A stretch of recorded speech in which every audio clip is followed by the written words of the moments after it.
ताय हा चहा पिऊन बघा. इथला वर्ल्ड फेमस एक नंबर काढा. एकदम दिल खुश होत आहे ना. हा मस्त आहे. हा मग ही आपली ताय. काय हा आपला दोस्त आहे. त्या इथल्या एरियातली ना सगळी घरं ह्याच्या ताब्यात आहे. कुठल्या पण घराकडे बोट कर याचं नाव घेतील. आपल्या ताईला एकदम बेस्ट खोली दाखवायची. बघू ना भाऊ, अहो तुमच्यासाठी काय पण भाऊ. अहो तुमची बहीण ती आपली बहीण काय. हा ना मग आता डन करून टाकायचा. आणि एक मस्त खोली दाखवायची. खिडक्या बिडक्या पाहिजेत. हवा बिवा अशी मोकळी आली पाहिजे. गरम नाही झाला पाहिजे. कळलं काय तुला? हा आणि जरा स्वस्त दाखवायची. हा काय पण किंमत नाही सांगायची.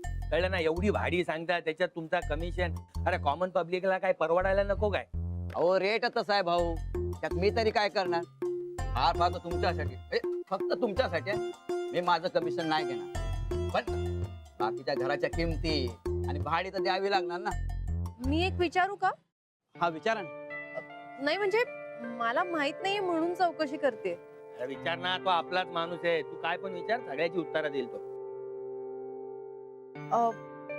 आपण एवढी घरं बघितली. सगळे वेगवेगळे किमती वेगवेगळी भाडी सांगतायत. पण समजा एक अगदी छोट म्हणजे 1 रूम किचन अगदी गरजेपुरतं घ्यायचं झालं तर साधारण किती पैसे असावे लागतील गाठीशी? तसे पैसे कमी जास्त होऊ शकतात. पण अंदाजे 1.5-2 लाख रुपये तरी लागतात. बाप रे एवढे एकदम का? अहो ताई हे बघा 70 ते 95 हजार रुपये कम से कम डिपॉझिट लागतं.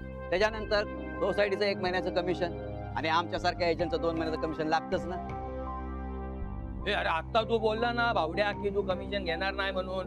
हा आणि 1.5-2 लाख कशाला बोलतात. अरे आपल्याला एक छोटी खोली पाहिजे. काय बंगला नाही पाहिजे. भाऊ बाकी सगळं लागतच ना.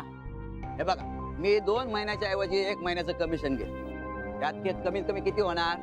20,000 रुपये कमी होणार. पण बाकीच्या लोकांना तर द्यावंच लागणार ना. त्यात मी काय करणार.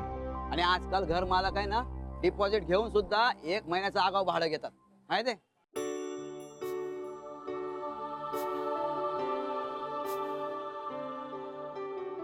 म्हणजे घर भाड्याने घ्यायचं तर आता लगेच उचलून देण्यासाठी 1.5 ते 2 लाख रुपये तरी हाताशी असावे लागणार.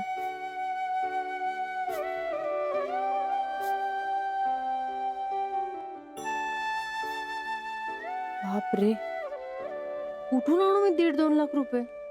साधी संसार करणारी बाई मी. एवढी रक्कम एकत्र कधी बघितली सुद्धा नाहीये. काय करू? बोलू का वैभवशी?